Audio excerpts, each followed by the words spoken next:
Today we're going to take a look at the Deep Visual Toolbox, which is a tool to make you understand better how convolution networks work. And it's a tool which is available on GitHub, so you can download it and test it for yourself. As you can see, it's called Deep Visualization Toolbox. First, we'll take a look at a quite famous neural network called AlexNet. And as you can see, we have convolution layers up here, and at the end, 3 fully connected layers. Up here, we have the current image we're looking at, and the top 5 classifications according to AlexNet. So AlexNet here is confused what kind of shark it is. It's 55% tiger shark, 44% great white shark.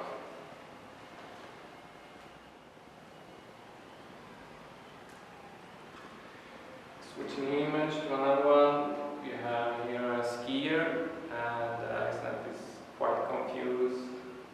Snowmobile, not quite correct. Here instead we have a dog, and AlexNet thinks it's a golden retriever, 98% sure about it. Second place, a Labrador retriever. And for those of you who don't know a lot about dogs, I confirm that this is, I'm quite sure it's a golden retriever. So AlexNet is correct about this one. Again, we have a picture. This is from the same video as the skier we saw earlier.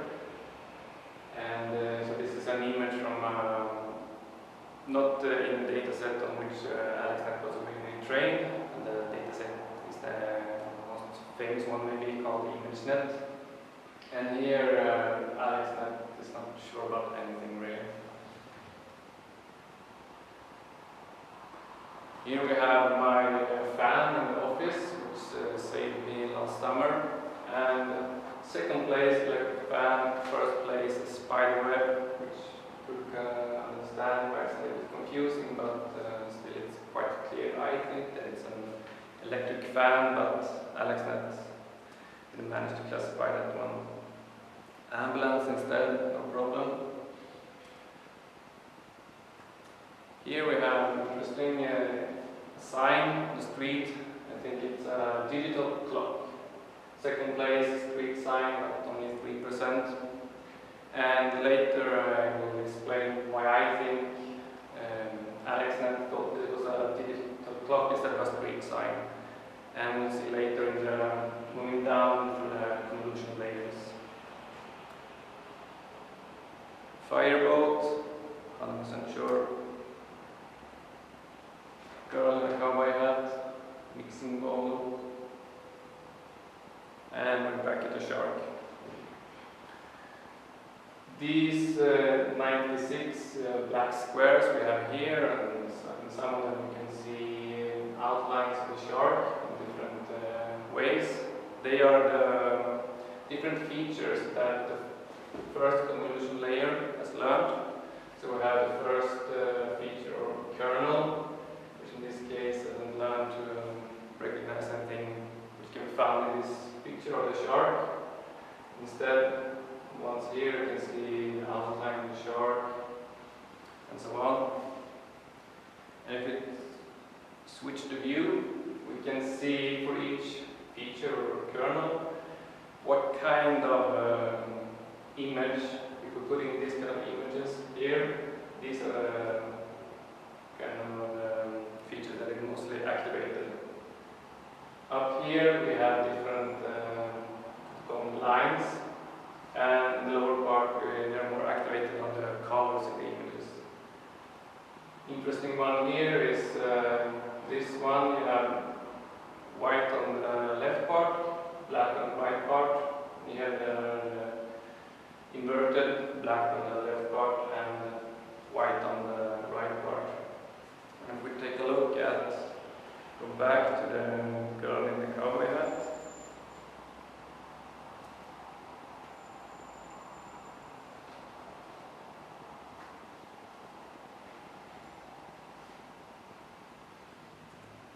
Switch back to the view of her and how these different kernels are activated on that image. We see that on the left part here we have very high activation. And you can see the image that we have background is very bright, while as the picture, the girl itself, it's quite dark.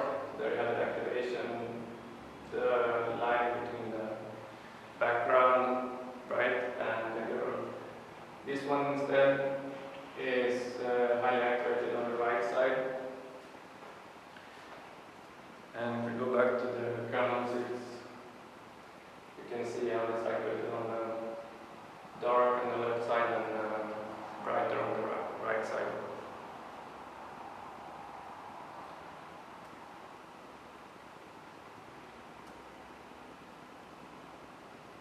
Switching back to this very colorful skier, we can see that it's this feature down here, for example, is a bit activated on the red part of the skier. If we switch back to the view of the kernels and how they are mostly activated, you can see we have a pink color, which is a bit similar to the red color.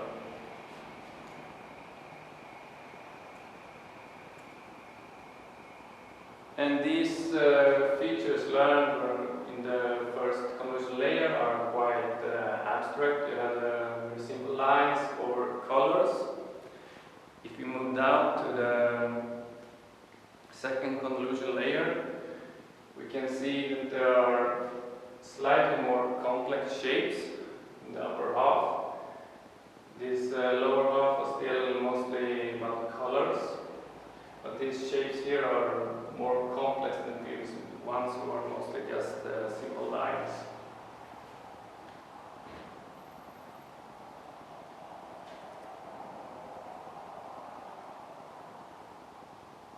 And moving down to the third convolution layer, we see we have mostly abstract, complex shapes, and also they're all a bit colored now, so they merge together, becoming even more complex, these features learned in the third convolution layer. Moving in further down to the fifth convolution layer, the last convolution layer of AlexNet, we can almost identify some objects in these features.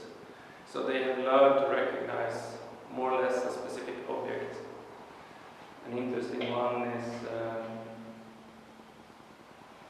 one here, which looking at the feature, looks almost like this feature here looks, take a look at the feature, mostly activated, looks more or less like a spider. And now if you take a look on the right side, these are images which have been computed that activates this feature the most. So if you want to activate this specific feature, this is the kind of image we should have as input here. These 9 images here instead are the images in the dataset which activates this feature the most. And as you can see, most of them are spiders or spider-like things. Here we have a butterfly, and I'm not sure what that one is, but the rest of them are spiders.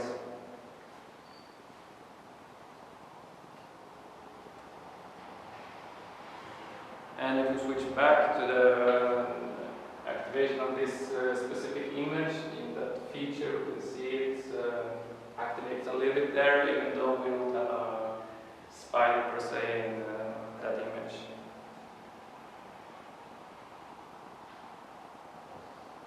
Switching back to the dog, we see this feature here is very activated in this part of the dog. And if we take a look at the 9 most activated images which activates this feature the most in the dataset, well, we have dogs.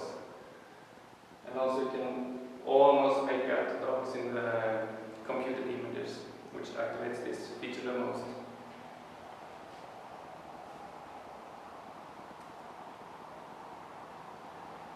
Another interesting feature is this one.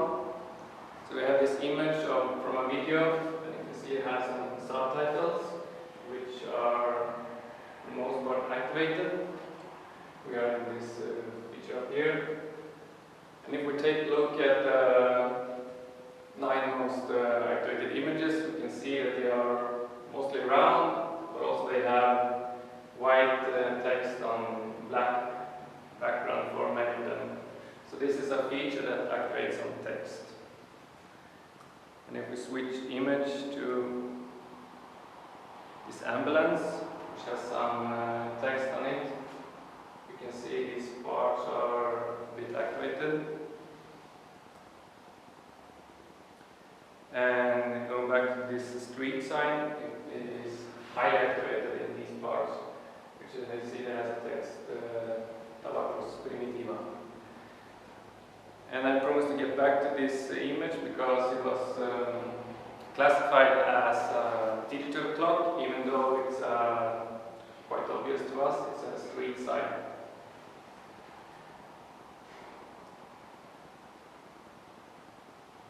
And moving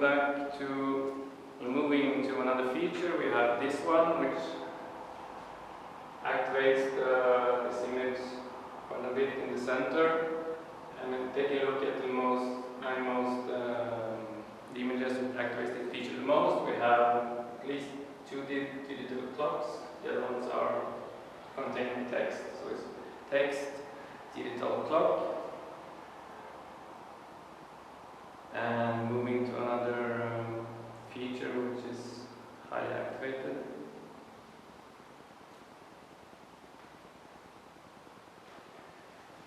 We have this one, which activates here, which in these 9 pictures that activates this feature most, you have this corner, and you can see these computer images have this corner-shaped feature. And also these images are clocks or digital monitors of some kind mostly. And down here we have, what we've done here is computed this image using deconvolution network from this feature. We zero out the rest of the features. We use only this feature to get back what gets activated in these images. And you can see it's in the corner down here.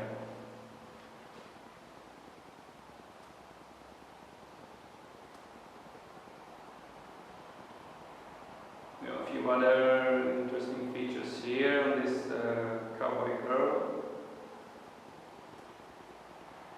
which gets, so this top of the cowboy hat is activated, and looking at these images, it's a bit similar to the top of these domes, which are the images that activates this feature the most. Here we have another feature which gets not highly activated, but at least activated on the face of this girl. As you can see, it's the face feature, which has learned to recognize faces. Switching into the skier,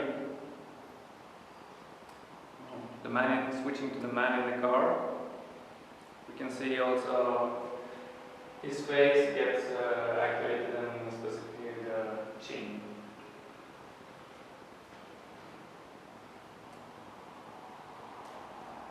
Another thing among these images which also has a face is the shark, which I thought was activated. Let's forget about that.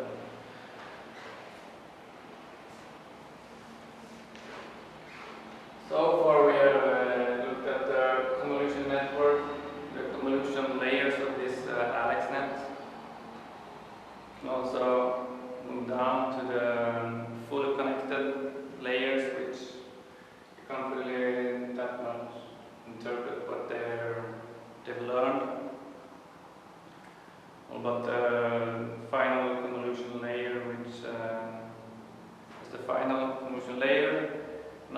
that, we have the probability for each class.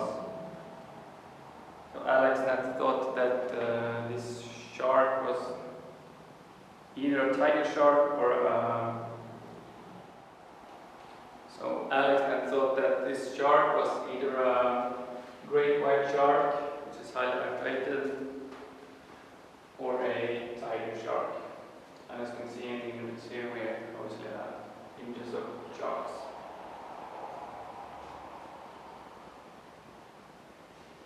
So that was AlexNet. Now we'll take a look at GoogleNet, the first version, which is a much deeper net and probably classifies a little bit better. Again, using the same images, and you can see that GoogleNet is quite confident that this is a great white shark. And up here we have all the convolution layers, and you can see there are a lot more than the 5 convolution layers of AlexNet.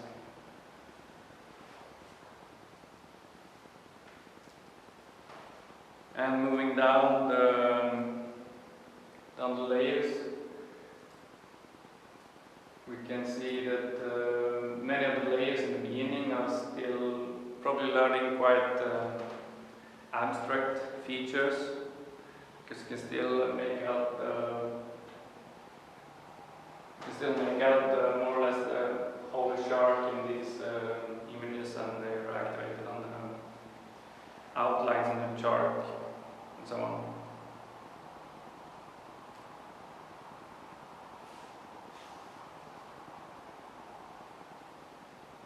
Switching images a little bit to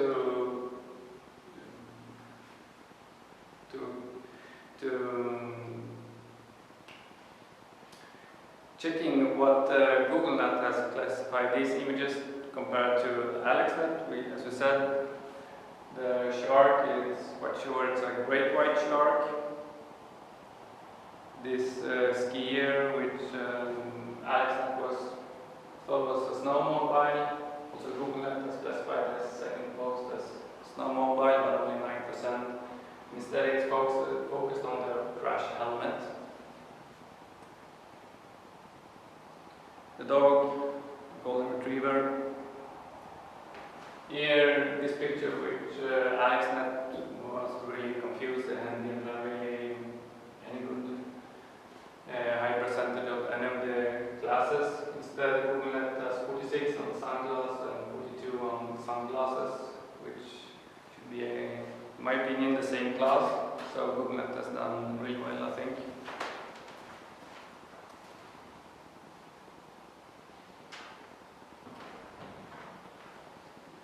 And moving on to the electric fan, which AlexNet thought was a spider web. GoogleNet instead is really sure it's an electric fan. An ambulance. And this street sign, which AlexNet thought was, within reason thought was a digital clock. GoogleNet instead is quite sure it's a street sign. It's not confused about other things, but it's sure it's a street sign. Firebolt, cowboy hat, and mixing bowl, and we're back at the shark.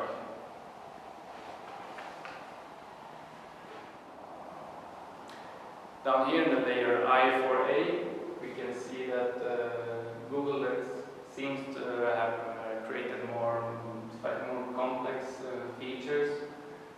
Again, you can see activation down here, which is probably on the fin. It's learned to recognize this shape of the fin, just as we saw earlier in the AlexNet.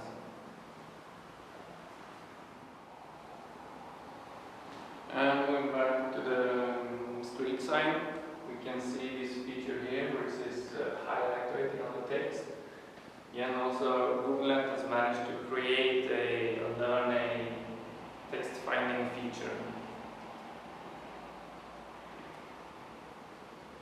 And you we switch to images like this of the one on the crash element, which has some text on it. You can also see it gets activated.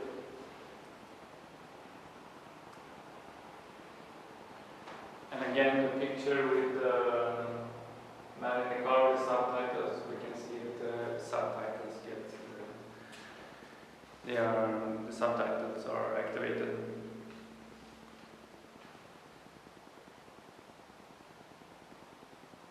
Now we'll take a look at.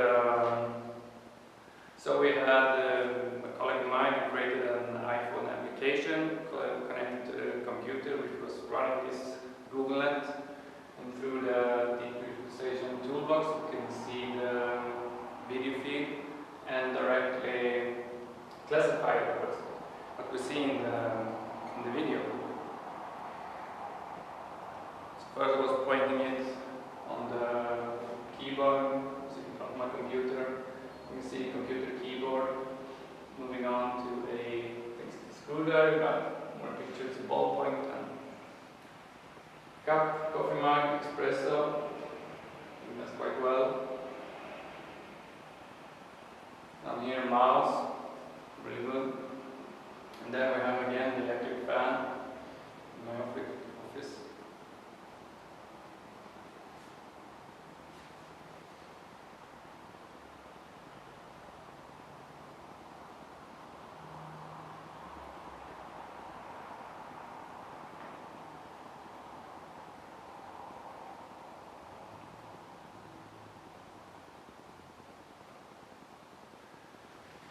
Another interesting feature of the convolution neural networks are that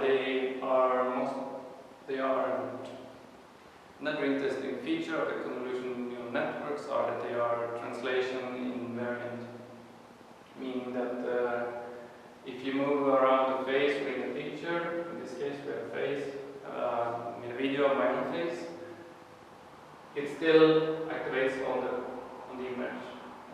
It still activates on the face. Also, if you rotate the face, it still manages to find it. As you can see here, when I rotate the camera 360 degrees.